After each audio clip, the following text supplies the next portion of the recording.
welcome to Beaverdale Books. Thanks for joining us for this evening's book talk.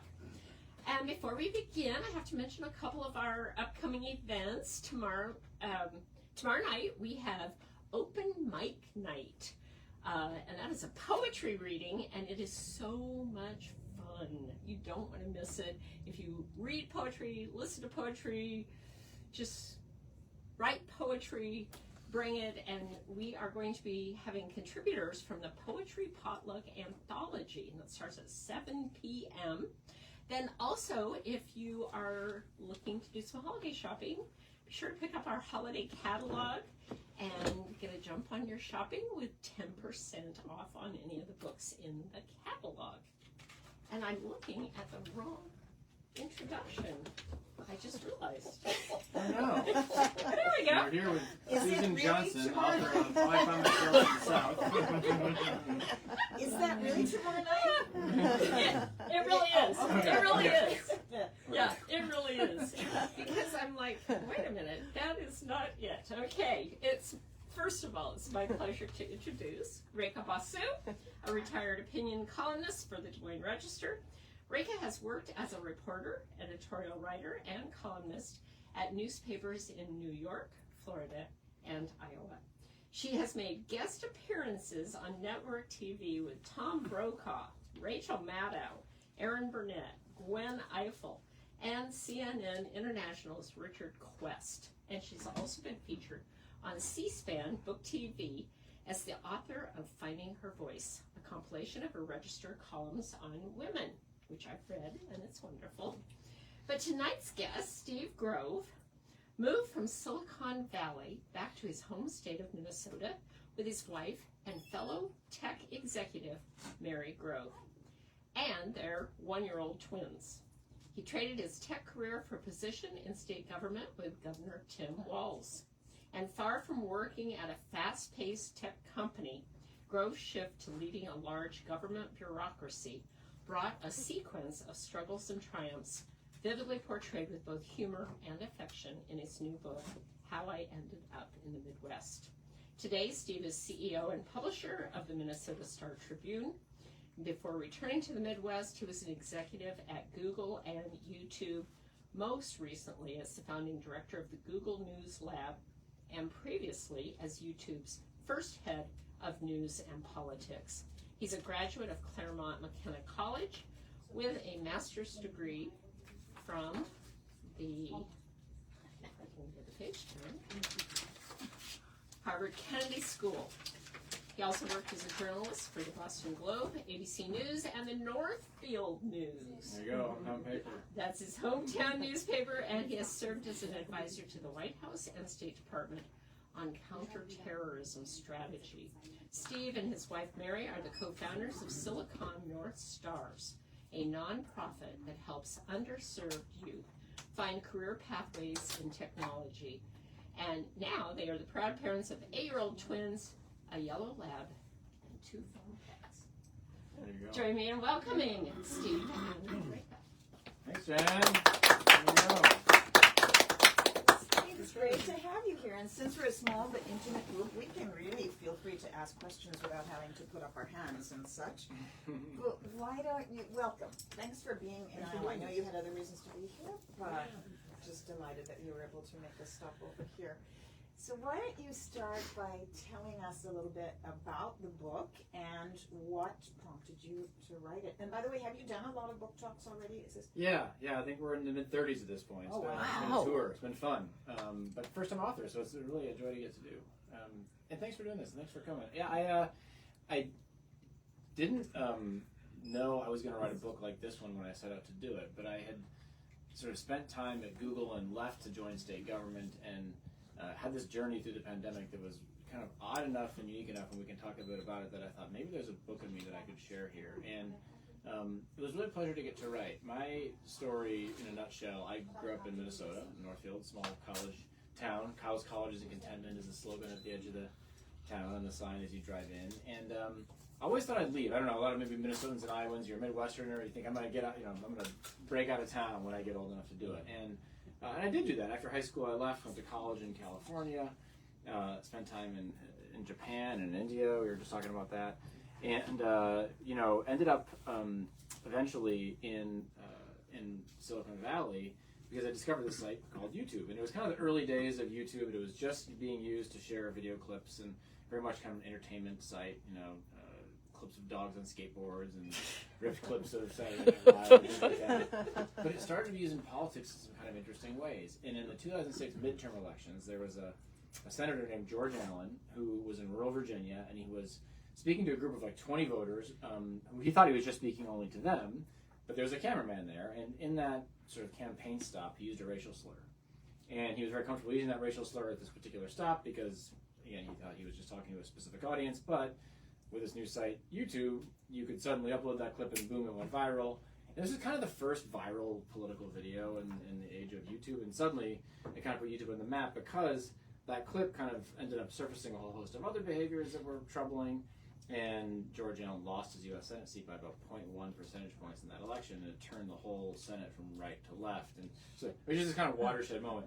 It now seems almost quaint because we, everyone sort of, we're on Facebook Live right now, for example, but back then it was kind of odd, and so I kind of wrote a letter into YouTube saying, hey, do you have anybody thinking about this FAMA and how to use it? And they said, well, not really, but we kind of think we need it. And I wasn't particularly qualified, but no one was really. So we just went out and thought about it before, right? Yeah, right. It was all new. So went out to the Valley, and that began kind of a crazy, career shift for me into technology. And it was kind of the early utopic days of the internet where you could try almost anything, and you have a shot at doing it. We did debates with CNN where YouTube questions would be used on TV to, post the candidates. We interviewed President Obama every year in the White House using YouTube creators and things like that. And the feeling was very much like, all this is, good for society, right? All the technology can do is positive. It's just a great new meritocracy for content, and it's disrupting all existing power structures, and all that was true. 8 or 9 years later, I think we kind of started to wake up to the fact that, in fact, many of these technologies are used in nefarious ways, and some, really, really negative consequences result. So I spent 12 years at YouTube and then Google, spent some time with Google Plus, which is our social effort to kind of launch a social network, and then ended up founding a team called the Google News Lab. It's the last 4 years of my time there. That was kind of meant to be a bridge between Google and news organizations to help news organizations better use Google tools. Also, just given the fact that Google had sort of gobbled up the ad market, it was an attempt to try to get some ways that news organizations could make money. But I ended up coming back to Minnesota, and I never thought that I would. Again, I sort of always wanted to leave, but my wife and I, who was also at Google, we're trying to have kids. It took us a while. We ended up using IVF, and 5 years later, we're thankful to have twins. But it made us kind of think, where do we want to raise our family? Like, it kind of felt like a deliberate moment. And so we just had to try Minnesota. And, she, as I mentioned just as we were chatting a moment ago, was born in Davenport, but her parents were Thai immigrants. Most of her family was in Thailand, but I had this kind of nucleus in Minnesota. And so, ended up becoming a boomerang, which Mary jokes for Minnesotans, there's kind of a homing beacon buried inside of you. It goes off at some point, you end up coming back. And so we were one of those people that did that. And the book tells that story of kind of coming back to Minnesota and why. And then soon after I arrived, I ended up leaving Google to join state government for Governor Walz as the jobs commissioner, which was a total different turn. And we took an even different turn when the pandemic hit. And in fact, instead of creating jobs, my job was to help mitigate the pandemic. And so unemployment insurance was under my responsibility set, as well as small business emergency loans. And then George Floyd was murdered, so I was in charge of rebuilding those corridors with other legislators to try to land money to reboot Minneapolis. And so it ended up being kind of a very different stint in government than I thought it would be, but really meaningful. And so the book charts that journey, and also the personal journey of kind of coming back in my early 40s to my home state and seeing if that can work. And at a time when a lot of folks on the coast have kind of reimagined or rethought whether they want to be out there and are looking to states like Iowa, Minnesota, I hope it kind of encourages more people to think about that.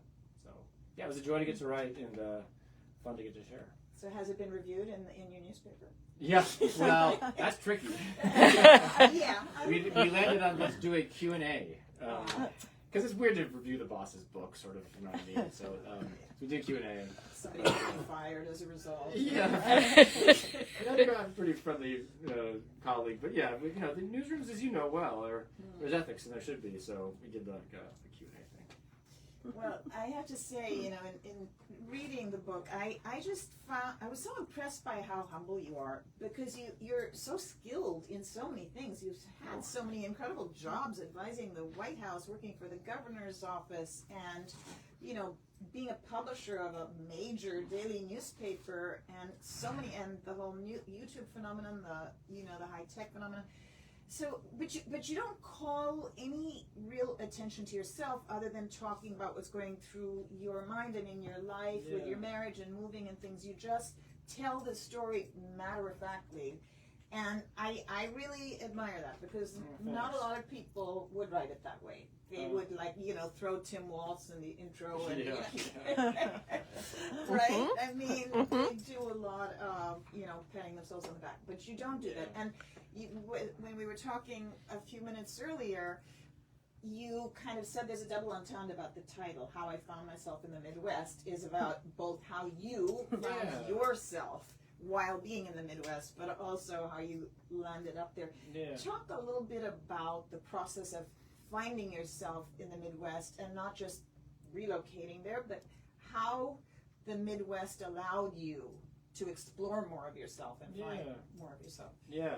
You know, the book ended up becoming a lot more personal than I anticipated. When I originally was pitching the idea of a book, and, you know, I'd never done this before, I was kind of most excited to talk about Minnesota, the place, and kind of how it's going through so much change. Having been in the guts of state government during some of those challenging times, that was kind of the original pitch. But the publishers who were interested were more interested in the personal story of the boomerang and of coming back. And I included some of that in the pitch, but I never intended it for it to be like the word memoirs on the cover. And I almost was kind of uncomfortable. I'm only 47. I don't know, memoirs seems a little rich, like, you know, but there's a genre, and it is a memoir genre, and it is a personal story. So yeah, I ended up writing a lot more through the eyes of someone trying to kind of figure out life in this boomerang moment. And it was humbling to come back. I mean, in the book, I write a lot about, you know, trying to make male friends in your 40s. Like, you just moved to a new city, and, you know, it's like how do you meet new people, right? And it can be hard. And I don't know, in Minnesota, there's this thing sort of called Minnesota Nice, which is like,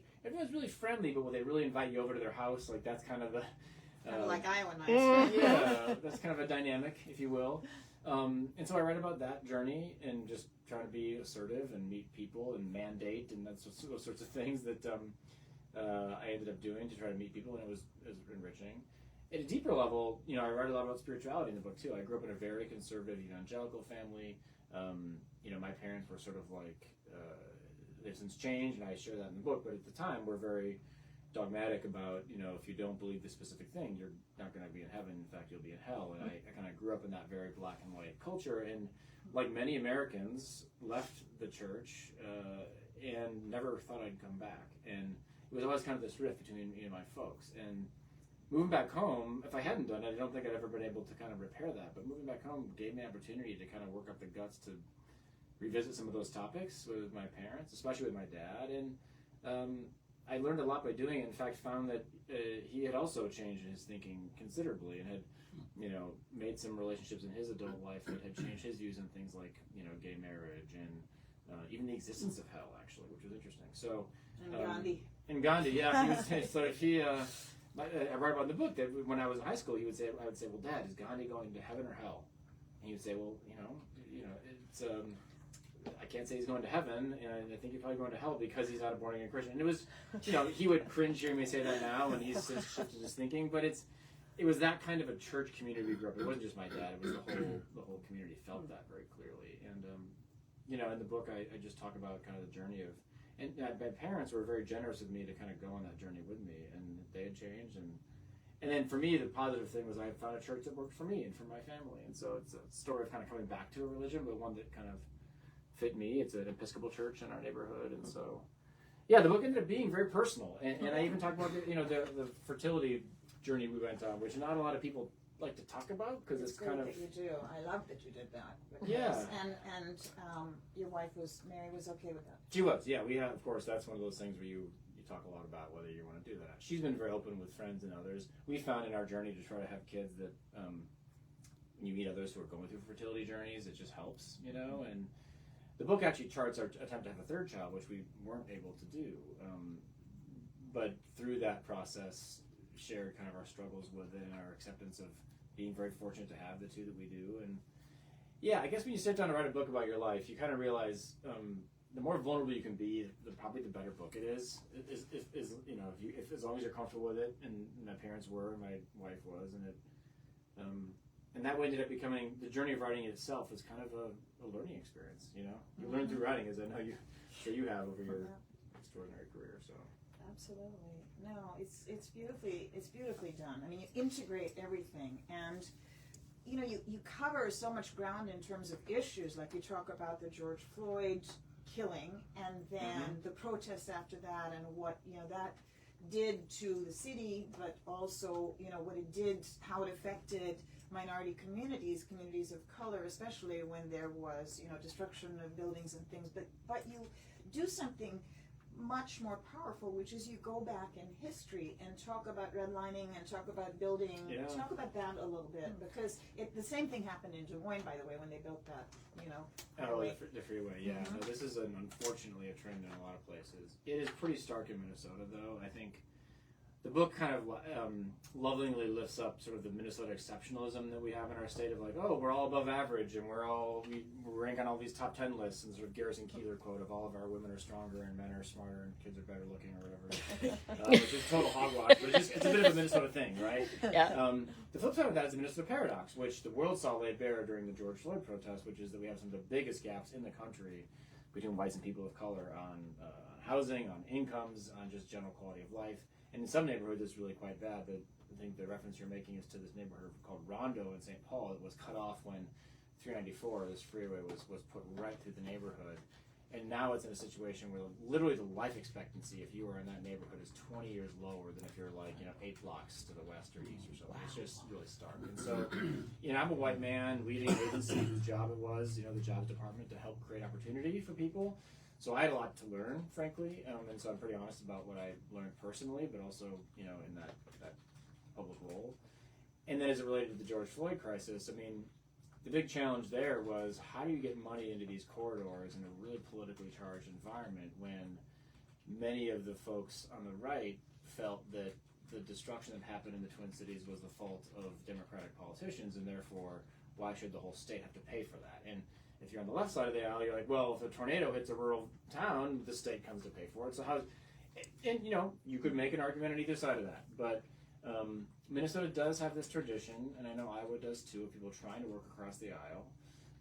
It is a state that proudly lifts up that tradition and has had a pretty unique history of success of bipartisanship and kind of unique political lanes. To take a brief detour, were the state of Jesse Ventura, as you might know, was a wrestler governor who was an independent and somehow won this kind of sleeper hit campaign.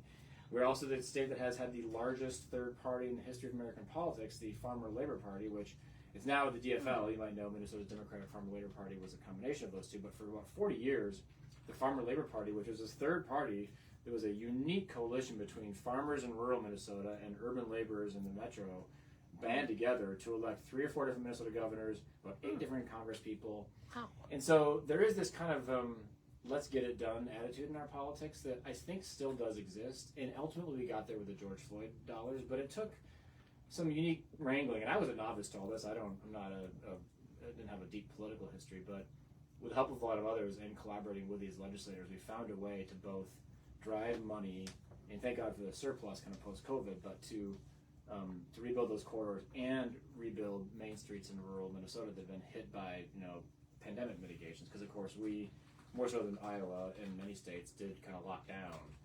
So it ended up being a kind of unique way to get there. The program was not called the George Floyd Rebuilding Project. It was called the Main Street Revitalization Project. It didn't even include any words about George.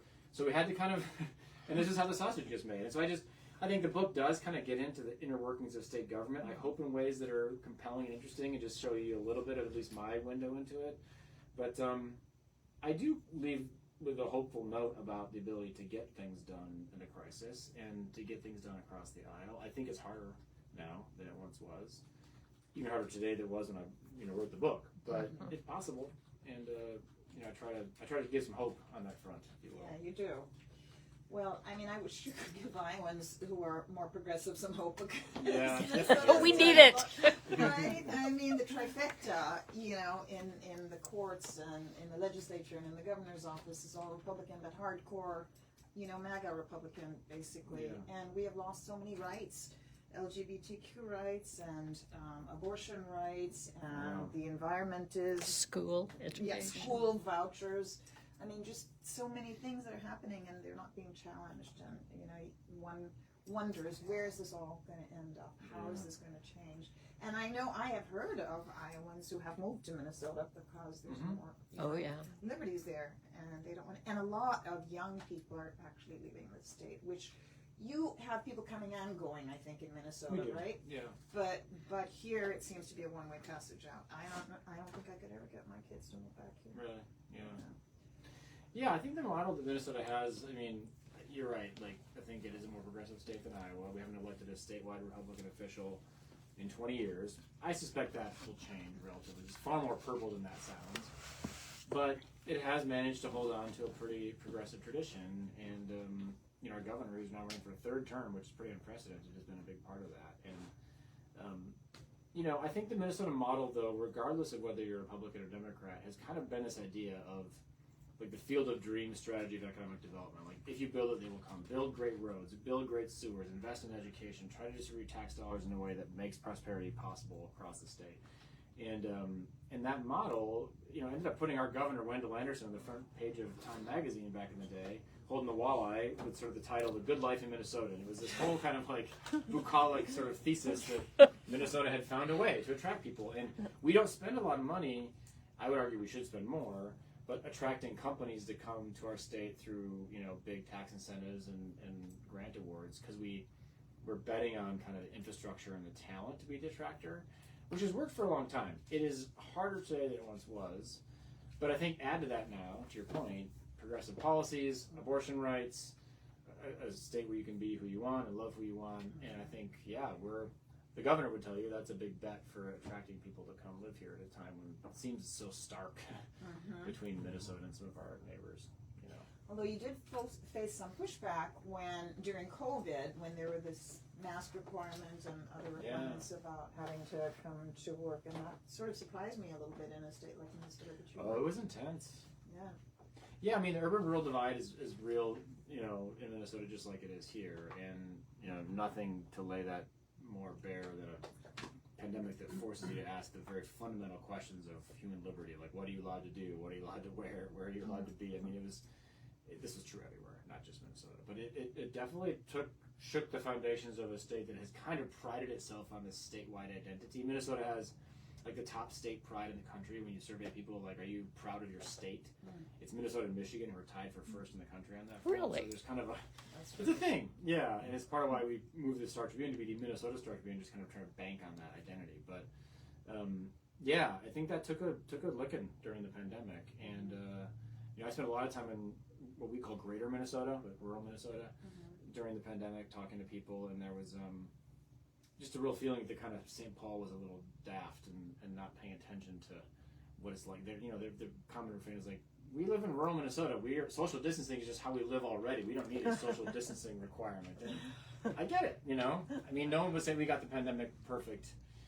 The governor himself wouldn't say that, but we tried, and I think, but I do still think we're still kind of recovering from it psychologically, and those divisions didn't just like repair. I think they're deeper than they once were. So, how would you compare, I mean, culturally, in terms of your sort of cultural satisfaction with a place where you live, how would you compare California, the Bay Area, Silicon Valley, with where you live now, in terms of your overall satisfaction and the things that work and the things that don't work? Yeah.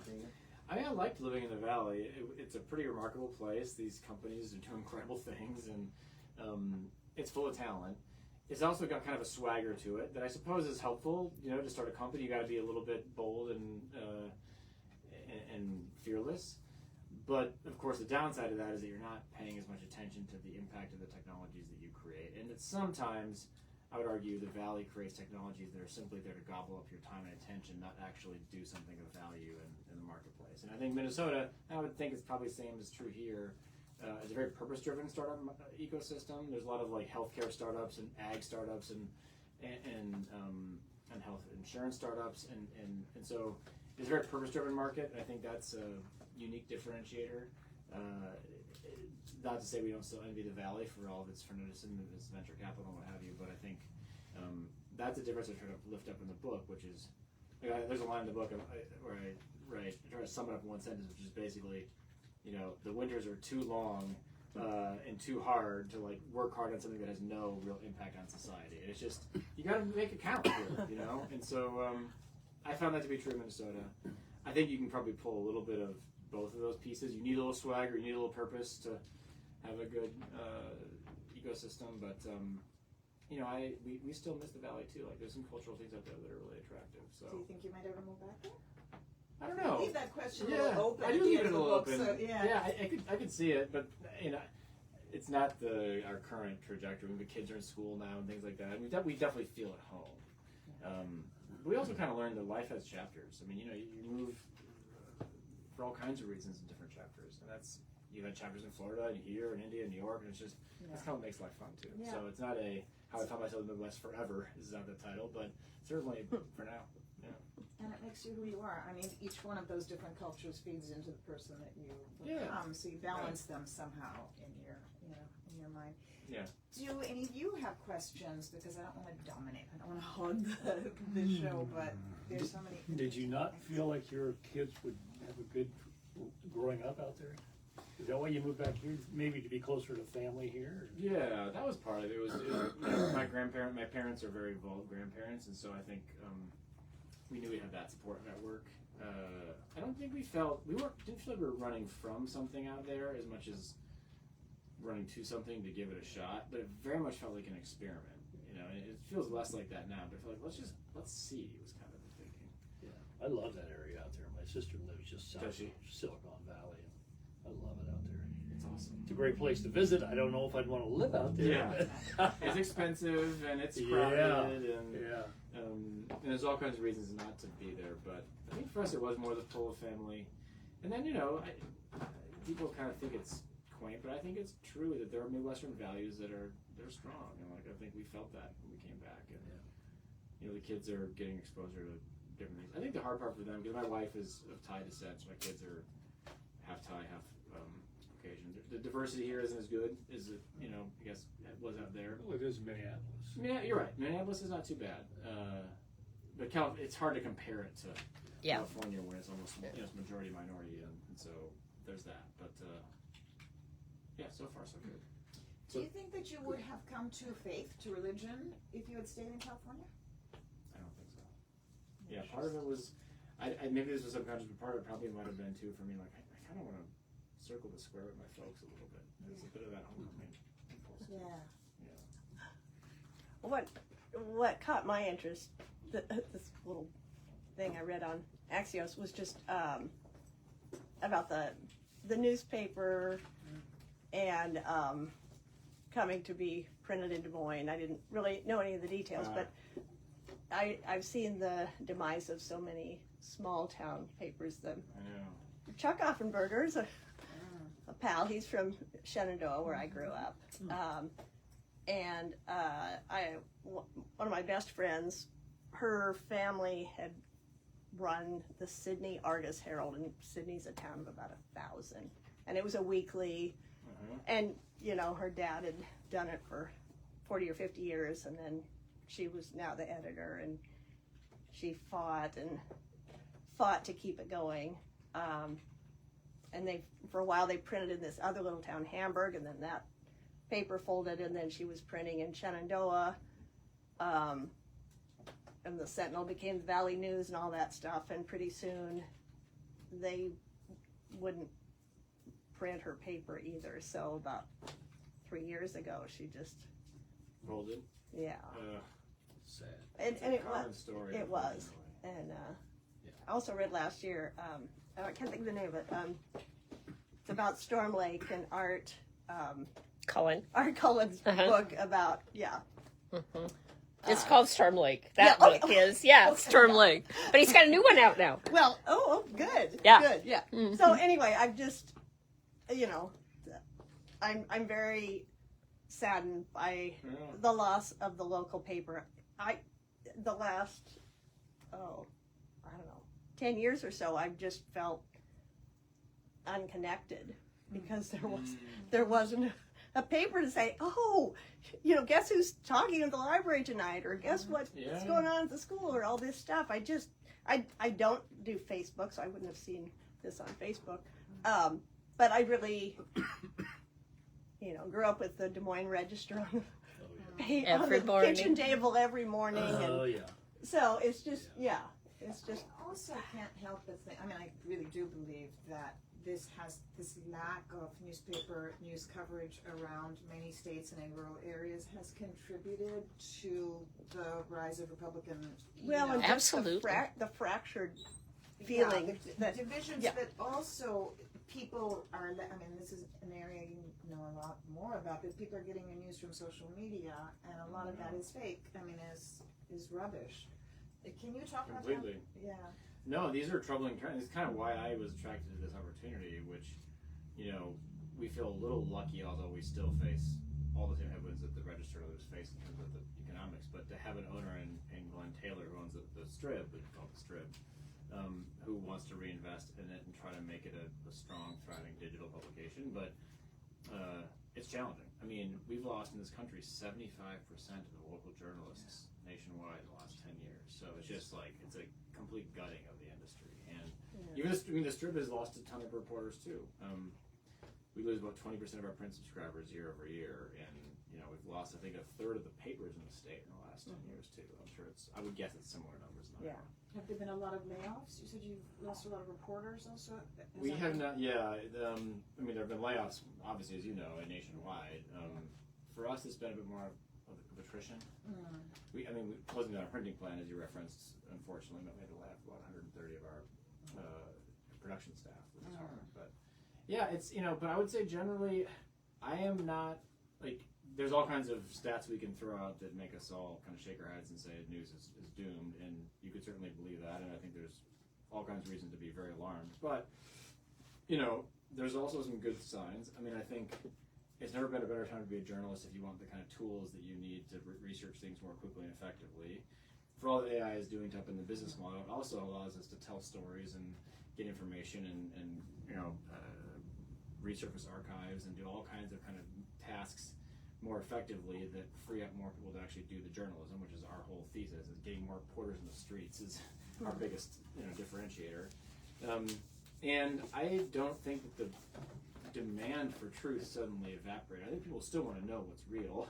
So I don't think we have a demand problem, but we have a sort of a delivery problem, which is that the Des Moines Register on the counter or the Strib on the counter is just not the same habit anymore. And so we're trying to rapidly innovate on how to do that digitally in ways that feel substantial and complete. And we're on our way. Digital subs are growing really fast for us right now, which is good. But Are you reaching that younger generation though? Because they don't read the paper. They do not even look at a paper. Twitter, yeah. We're not reaching them on the paper, that's for sure. Yeah. Our average age reader is 56.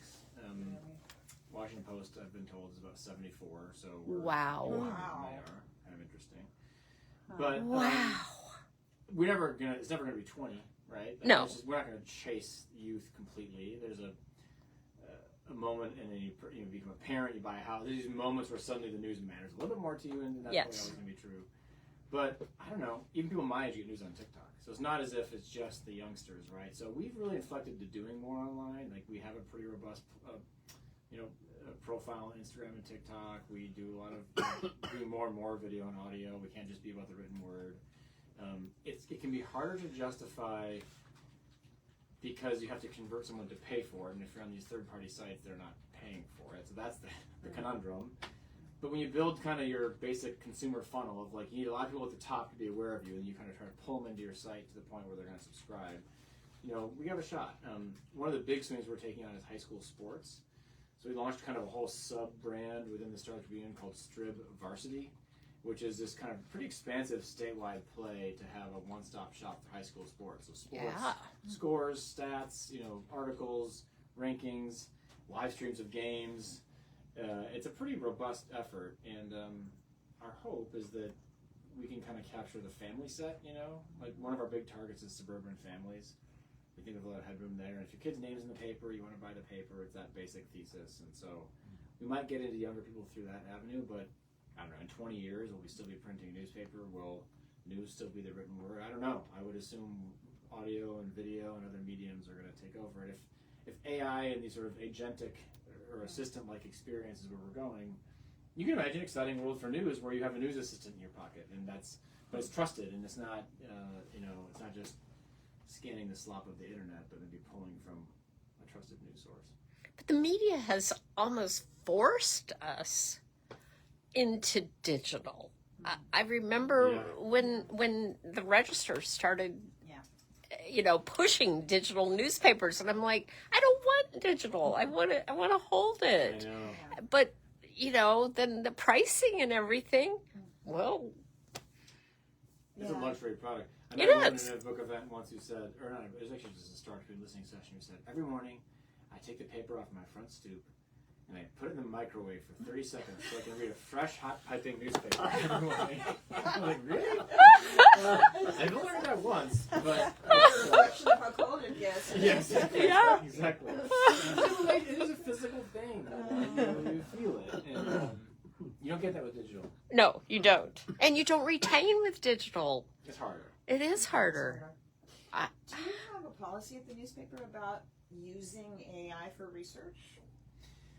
I mean, people use it all the time. I think Or how to judge what's legit and what isn't? We have a policy which is to say every story has to be edited and fact checked, and so nothing just slides through as an AI prose. We haven't yet gone to the space where we're writing articles with an AI first draft yet. Although it's hard to imagine we don't get to a version of that in the future, especially for sports, crime, stocks. Like, that's been done for a while. The AP's been doing that forever, so I think that's less concerning. But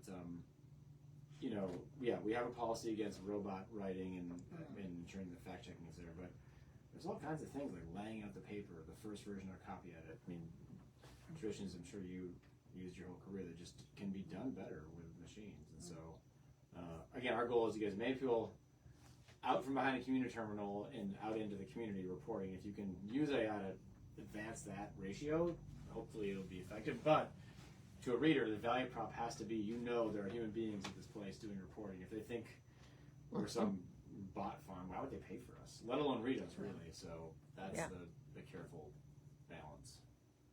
So we have a group of Drake students that are doing their capstone project for us. Cool. For the And- bookstore? Yeah, here from the bookstore. And what kind of advice do you have for several of them are journalism students? Oh, are they? And they are a creative, just dynamic group of students. I love being around them. But I worry about them. It's like, wow, what would you tell people wanting to go into journalism? Is it capsule projects? The capstone. Oh, capstone. Yeah. And that, okay. For their final. Yeah, it's with Jen Wilson. Yeah. I mean, I'd be curious what Reiko's answer to this is, too, given your career in journalism. I think for the right curious mind who's willing to adapt to a lot of different mediums and directions you could take your career, it's a wonderful time to be a journalist. It's never been more important. And I think, the key I would say now is not get pigeonholed as, okay, I'm just going to be a writer or just going to be a video person. You have to kind of be able to do a whole different set of things and just think of yourself as a storyteller, but with some flexibility in terms of medium, But, I think find a good news organization that's trying to grow and surround yourself with colleagues that make you stronger and just write. I think that's probably always been the good advice, but I wouldn't shy people away from the career. I mean, we're looking for really talented, graduates. So Yeah. Send them to the Star Tribune. Okay, I will. Every new organization wants youth. Yeah. What would your advice be? I mean, I actually was invited some time ago to speak at a Drake class. This was years ago about going into journalism, and I honestly didn't have any inspiration to give them, so I declined it. But you know, because the last time I had spoken to a Drake journalism class, about 50% of the students were going into it for something other than journalism, basically for public relations jobs, marketing jobs, things like that, and that did not interest me much. But I have become actually much more excited. Recently, I teach a course on journalism at the University of Iowa in the summer, and it's for high school students, right? So they're high school students who work on their school newspaper or whatever, and then they come for this intensive 1-week seminar with me, and the course is called Writing for Change. So I try to expose them to different things, like I take them to refugee resettlement center and, you know, have them talk. If they can interview some of the refugees, that's great. If not, you know, the people, but I mean, recently we went, this past September, we went to a center that has been wonderful, but it has lost most of its staff because it lost federal funding. And so, you know, it just is going through this, but the students were so moved by this, you know, that they came back and wrote really passionate pieces. And I just felt like the zeal is still there. They're still they still have passion about the topics that they're writing about. And so, you know, maybe one thing, I don't know if you've spent much time on Substack, but one thing that's going on here in Iowa, which I'm really grateful for, is a friend of ours, Julie Gamak, has created this thing called the Iowa Writers Collaborative. And that's cool. so there are people all around the state who are writing either commentaries or doing reporting, and then it's all packaged together and sent out once a week to anyone who's a subscriber, right? And then there's also a retreat every year called the Iowa Writers Retreat in Okoboji. Oh yes, I've got. You do. I haven't been to the retreat, but I live like a block you must from there. come. It's Oh. such fun. Yeah, it's really it sounds fun. like I it teach would be there great. too. Okay. It's Yeah. it's an amazing And experience. she just manages to bring it together. And you know, one of Julie's problems, she's one of my dearest friends, is she doesn't know when to stop. So Yep. you know, she goes. So she now has a songwriters component to it. She has poetry writing. She's bringing in filmmakers and. As it Literary keeps getting agents. bigger. What's that? Literary agents. Book publishers, the whole shebang. And I keep thinking it's going to lose its intimacy. You know, you won't be able to have personal contact with as many people. But rubbish on me. You know, it really 300 and some people, and and it hasn't lost a thing. It just keeps growing. You know, spoken word poetry. And she has this present. Yeah, you really should. You should come or send some of your reporters. Maybe it's really cool. So it is giving these different parts of the state that don't have newspapers some access to news. So I think and to commentaries, and I think that's a really encouraging That's thing. really neat. Yeah. And Substack is a fantastic platform. It is. And it just shows that like organic organizing and bringing together is sometimes the best way you kind of fill the void. You know, it's not just big traditional organizations like us trying to. I mean, because to move us is like a giant tanker. It's just hard. But that sounds very fluid and innovative, and it is. And I'm delighted to hear that you're hiring report. I mean, it just seems like over here, you know, there are a lot of people leaving the paper because they don't see a future for themselves, or they can't make enough money, or you know, they're being laid off or whatever. And so it's really encouraging to hear that You would probably be really interested in knowing Art Cullen's story of because it relates to California. Oh, look it up. Reiko could probably do a better job of explaining. about it. Well, the way I understand it,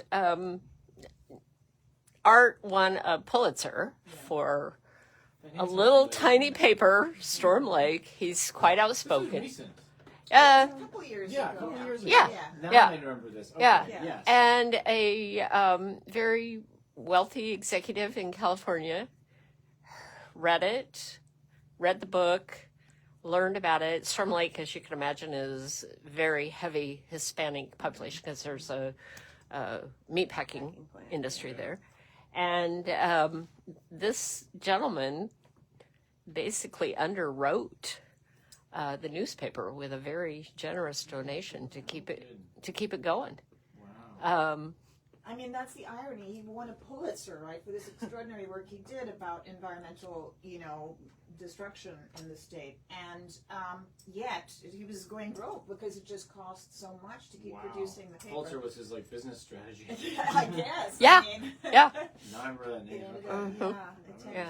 But like so many communities, he's called attention to the fact that there's such a war on undocumented immigrants now here and everywhere. And yet, a lot of these small towns, tell me if I'm right, wouldn't exist without immigrant labor, immigrant small businesses. Absolutely. I mean, Well, They keep it going. he was taking on big ag Yeah, too, exactly. because the polluting of the land and all this stuff. So it was like a David and Goliath story. oh, absolutely. No, it's a wonderful Yeah. story. Yeah. Mhm. Very So, cool. have you thought of going into politics at all? Yeah, I get that question every once in a while Mhm. on this tour. Not right now. What I tell people is if you read the book, you can tell I like public service. I really enjoyed the experience. I could see doing it someday, but I don't have a specific plan for it. The Strip feels like a lot of public service, to be honest with you. It is a private company, and it isn't public service strictly, but it feels like that to me. Yeah. So I'm really enjoying it. It's been an unexpected chapter. I did not think I'd be a newspaper publisher ever. I don't mean that. It's quite a flip. It's been a shift. Yeah. I mean, it's incredible. They came looking for you because Yeah. they knew that you had the kind of skills and talents that they need right now. And I think it's a wonderful story. I love Yeah. that you're doing this. Thanks. It's an honor to get to do, and it feels more unique than I wish it was. I wish papers ever were trying to do something that we are. I just don't think they have the capital and the ownership to try it. So Yeah. it's been fun. That's really lovely. Yeah. So where do you see some of the biggest sources of hope? I mean, living in Minnesota has given you a different perspective than living Yeah. in California. What do you feel hopeful about? Community is one thing you talk a lot about. Yeah. Do you feel like communities in Minnesota, I won't say Iowa, there is hope from the kinds of interactions that people have, like that there's more of a feeling of community that you felt you weren't getting out west? I do lift up a lot of community themes in the book, whether it's religion or just making friends or sort of social fixtures in the community or our institutions. I think that the kind of main thread of hope in the book, I would say, is that I do think the country feels like it's reached a tipping point of lacking trust in some of our most fundamental institutions, whether it's religion or military or government or media or schools. And I think that where you can find the most hope is actually the more locally you go. I mean, I worked for this big tech company. It had this kind of global footprint. You change a pixel and the whole world notices this kind of thing. But when you go local, as I've gotten to do both in government and media, you realize that actually there's a lot more trust than there is in these nationally kind of polarized conversations. If you're going to reinvent an institution, it's easier to do in a local paper or local government than say, in Washington. And for all that the current administration has been doing in Washington to kind of dismantle different government institutions. And I think from their perspective anyway, and I kind of get this in a mode to try to reinvent them or disrupt them in a time when they need change. It just doesn't land as well nationally, and I don't really agree with how this president has gone about the effort. But I do think we need to change our institutions, and I think at a local level you can. I felt really like there was tangible things I could do in state government and out of newspaper that could make real change that felt impactful, and there was more trust to get it done. So I do find hope in that. I think you're also seeing a backlash against the internet and forms of community online. The Anxious Generation has just been this book that has completely taken over parental conversations in our school with young kids, and there's this total backlash to that movement of kids to online. And so I guess I'm hopeful that we all want to raise kids in a healthy, happy society, and if technology is going to get in the way, and if our institutions aren't going to serve us well, we're going to find a way to reinvent them. We always have. But we're just in this kind of frothy time right now. It's sort of in between. We've realized all the harms. We haven't quite invented what's new. And again, I just don't think it's going to happen in Washington. I think it's going to happen in places like Iowa. It's going to happen in places like Minnesota. And so that's where I get a lot of hope. And I write kind of in the latter half of the book, not just about my own experience, but about people in Minnesota who have been bridge builders, who have found ways to kind of create either technologies or companies that are connecting people across lines of divide in some pretty powerful ways. And that's kind of the American way. So I think we'll figure it out, but it's going to take a lot of people trying new things. And the idea of it being a memoir of reinvention, I hope encourages people to try new things. I mean, for me, jumping from tech into government was a big shift, and there's all kinds of things I didn't know how to do. But I had a fresh pair of eyes on it, and I think people underestimate that sometimes trying something new, even if it's really scary, your superpower is you are a fresh pair of eyes to it. You aren't weighted down by Rules. decades of rules or assumptions, and so I have found that to be actually a really powerful component of switching industries or jobs, and so I hope the book gives some hope on that front too. Do you think, a lot of newspapers, including yours and the Register, have stopped doing political endorsements because they're considered too confrontational, controversial, you don't want to lose readers because of them? Do you see that reversing itself at some point in time? Because I really, being an opinion writer, I mean, it just makes me so sad, that people can't voice their opinions properly. And I thought it would be enough to have balance, pro and con on issues, but people get so angry. And then, I don't know. I think it has been one of the great contributions of newspapers to people's thinking. About to do the how to endorsements. vote and what are the issues and backgrounds and all of that. I mean, do you see that ever coming back? We gave a lot of thought to it when we decided to stop doing it, and I talked to everyone from the New York Times to the Cleveland Plain Dealer to a whole host of folks across the country. How are you looking at it in this moment? Because so many have retreated from it, and we were debating whether to do it or not. And one thing you realize is there's no right answer. I think you also realize that the value is stronger the further down the ballot you get, just because people don't have as much time to research who should be on the park board or who should be. And so, but that's harder to do at scale. And we were expanding to be a statewide paper, so then what are we going to endorse versus not? School board elections. Right. And the political toxicity of it is real, and we're trying to expand audience, but yet we've seen ourselves really become viewed as a left-leaning paper. I don't think that's deserved, but the broader media ecosystem has kind of funneled behaviors and thinking in that way. So we decided not to do it. Do you get a lot of pushback? Do you get hate mail and stuff? Yeah, for sure. Yeah, there's a lot of people who are like, why are you not endorsing? How could you possibly not, for example, endorse Kamala Harris and our own Tim Walz as governor for president when... Yeah, that must have... But we announced, 5 months in advance of the election we were going to do that. We did not do what the Washington Post and the LA Times did, which is wait until the week out and sort of chicken out from a previously written endorsement. That was... And unfortunately, that kind of gave us a bad name because people started to glom us into these papers who were retreating from it. But we were very methodical in our explanation. And we were humble about it, too. We're like, we don't know if it's the right decision, but we think it is for all these reasons. I don't know if it comes back.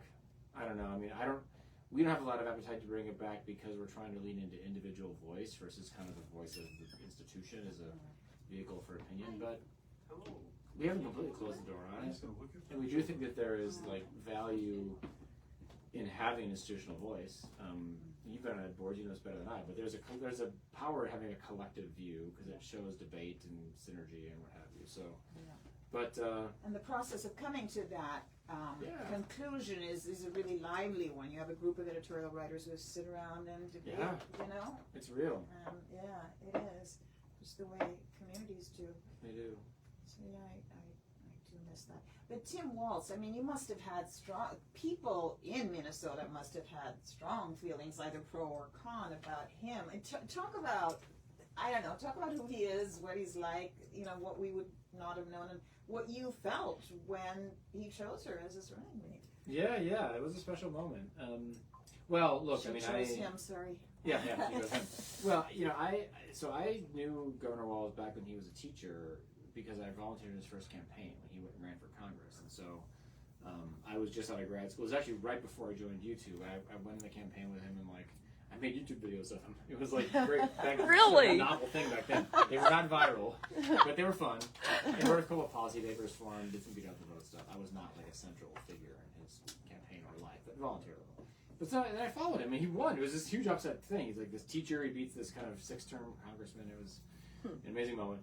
But when we moved back and he was running for governor, I thought, well, maybe we kept in light touch, and I was like, well, maybe I can help out. So I helped a little bit on that campaign, and then dove into being on his team, and it was a wonderful experience. I mean, he's a really, I wouldn't have gone in that direction if I didn't really believe in him as a leader. He is absolutely salt of the earth. He's extremely authentic. That kind of the whole caricature of coach and dad that you saw is part of a presidential campaign's desire to choose a lane with a particular. I think it was a little limiting, frankly, how they sort of framed him up. And but it was very authentic because he is a coach and a dad. He's also a lot more, but I don't know. I just think he's in it for the right reasons, and I felt honored to get to work with him. And then yes, when he was picked to run as the vice presidential candidate, it was just this crazy, 3-month period of our history. And my own 2 cents is that he got into that position by being extremely effective in national media appearances and his articulation of his views and the challenges against Trump. And then as soon as he was chosen, was immediately sort of not allowed to go and do the very thing that got him that job. Yeah. It was a very odd decision. I don't think it was strategically sound. And he'll tell you, and he's said publicly, so I'm not telling anything private, that he was essentially that the team started playing a prevent defense, but they were never in the lead. And so it was just kind of a more conservative campaign.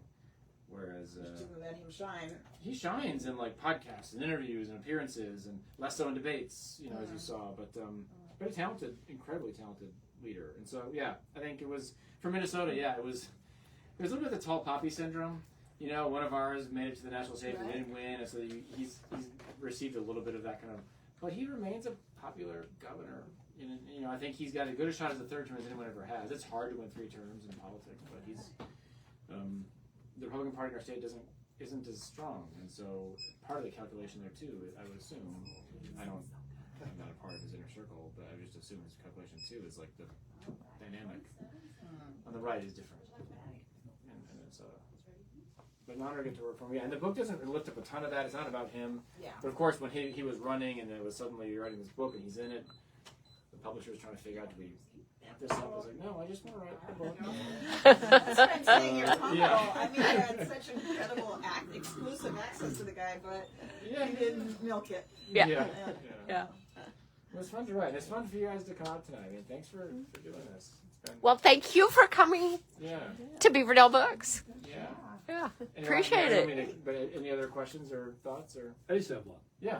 What kind of credentials do you have to get into counterterrorism? Oh, that's interesting. Well, yeah. I mean, I'm not a counterterrorism expert, but here's the context of that experience. I was at Google. Actually, I was at YouTube at the time, and we were focused on how to ensure that our platform was safe. And there was starting to be a lot of videos on YouTube of, ISIS recruiting folks to come follow them to the Middle East.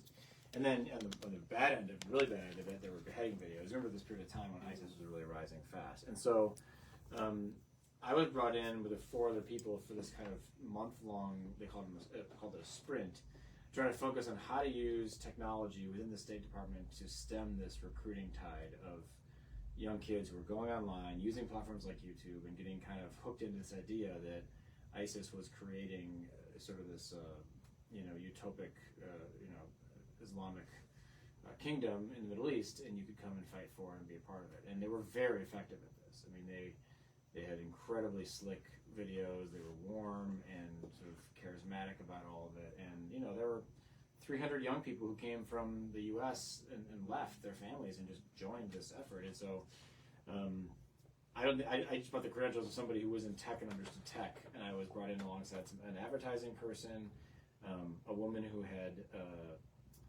helped build an effort to try to discredit those who were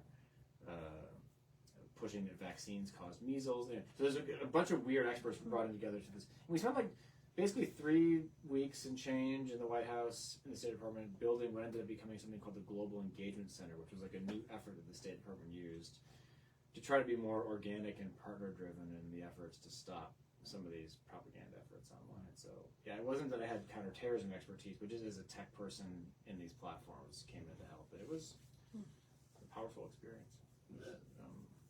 So were there efforts to censor or to curb that kind of recruitment tool? Yeah, I mean, the platform has tried to do that, but there was all kinds of ways in which the State Department's efforts were seen as kind of from another era, kind of the Voice of America era of online engagement. So the thesis that we ended up putting forward was like, how do you partner with really credible figures in the Middle East and elsewhere who have audiences and credibility with these potential recruits, and try to leverage those relationships more than just trying to Yeah. Uncle Sam telling you not to, that wasn't going to work. And there's also the shift of where you focused your attention of where the threats were from at that time, moving from sort of China and Russia into the Middle East, and then these things are all very fluid. But it was a fun thing to get to do. I mean, we got to present in the Situation Room to the President's Chief of Staff. I was like, this is crazy. What are we doing here? But they wanted outside expertise, and to their credit, they got it. And I guess it's another testament to just like take yourself in one context, put it in another, and sometimes you bring something they might not have otherwise thought of, and so it was a fun life experience. Wow. So. We've had a lot of interesting experiences. Yeah. My Yeah. God. Yeah. Apple fodder for a book. Yeah. It's fun to get to write and to get to share. It's been just the journey of writing a book it's been really fun. I don't know. I mean, Yeah, talk a little bit about that. Yeah. Did you have an agent? Yeah, I had an Yeah? agent. Yeah, found an agent in New York. Her first thought was, well, this feels kind of like a Minnesota book, maybe University of Minnesota Press or something. But then she met an editor at Simon & Schuster named Stephanie Frerick, who's from St. Cloud, Minnesota. And she was really kind of taken by the idea. So it ended up being published by Simon & Schuster, which is great. Fantastic, Yeah. And has been a fun journey. Yeah. So, but I got a ton of rejection letters, and that's the whole path. But got kind of lucky with that little Minnesota connection.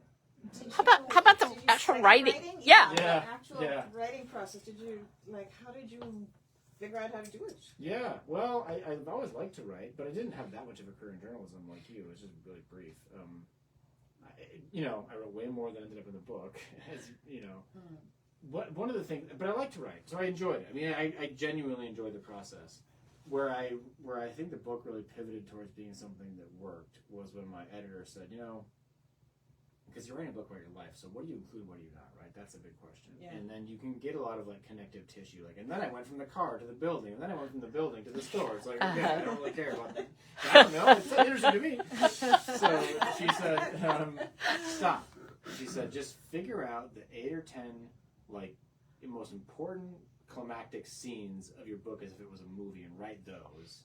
And we'll figure out how to connect them later. Like, the themes, you know what you're trying to do, but just stop with just write the 8 scenes or whatever. And so I did that. I just threw everything down, kind of started over, and did that. And suddenly I was like, okay, I get it. And then it kind of, so it's never a linear process of I'll start on this date and end on this date, and I'll get, maybe a better writer or somebody who's more experienced does that. But for me, I had to kind of chunk it in, and then, and I think that ended up making the book kind of a nice weave because there's a lot of different themes in it. Yeah, But you it took wove a little- a lot of things in there through Yeah. a personal narrative. Yeah. That, really is what gives it its. Yeah.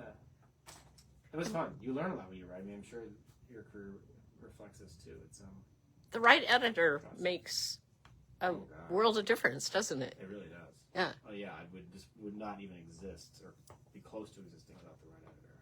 Yeah. Yeah. So it's fun. Okay. Thank you so much. Thank you. Let's hear it. It was fun. Hey.